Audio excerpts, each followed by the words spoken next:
Some people are just naturally curious. You either have it or you don't. That belief is actually what keeps people from developing one of the most powerful skills in coaching and leadership. I recently worked with a senior leader, decisive, results-driven, the kind of person who commands a room. In conversations with his team, he would ask a question and then immediately answer it himself, every single time. He thought he was being engaging.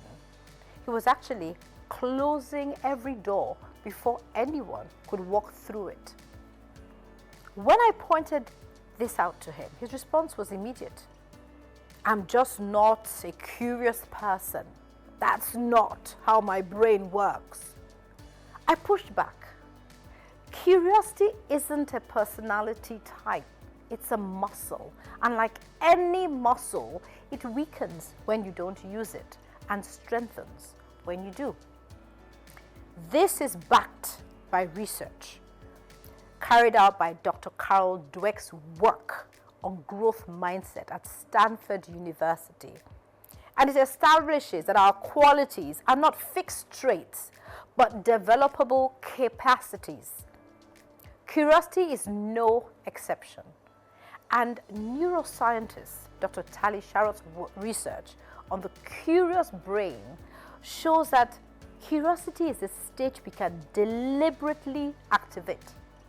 It's triggered by information gaps, by uncertainty, by the conscious choice to not yet know.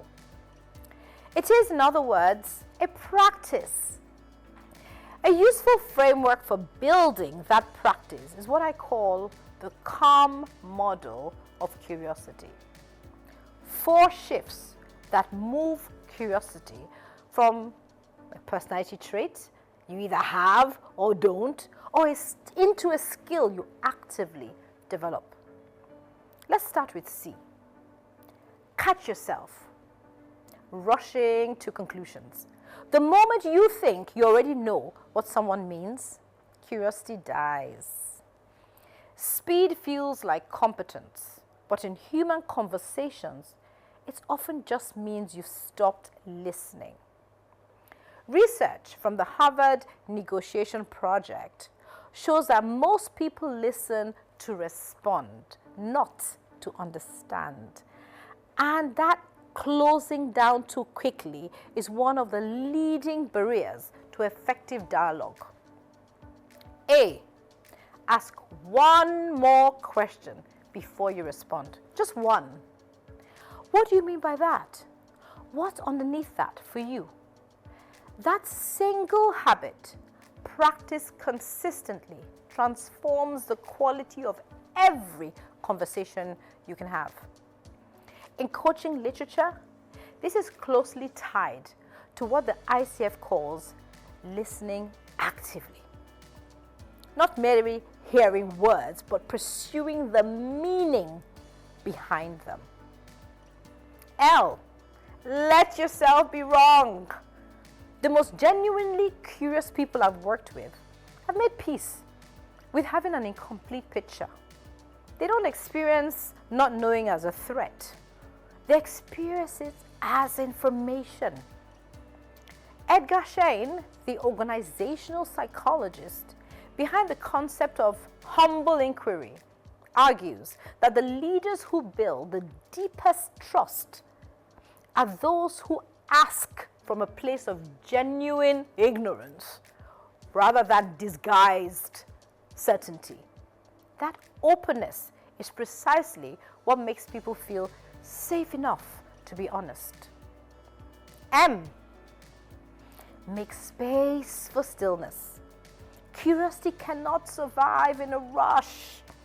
It requires at least a moment of pause. Between hearing and responding, between assumption and question. Even 5 minutes of intentional reflection before a significant conversation can shift how you show up entirely. Mindfulness research from Harvard Medical School links even the brief reflective practices to measurable improved attentional control and interpersonal sensitivity. Think about the last meaningful conversation you had. How many questions did you ask? And of those, how many were genuinely asked because you didn't already have the answer? The gap between those two numbers is the gap between performing curiosity and actually practicing it. This week, choose one conversation with a colleague, a direct report, someone you lead, and commit to the A in calm. Ask one more question before you respond, just once. Notice what opens up. That's where it starts. Share this with someone who leads people and subscribe for more every week. See you in the next one.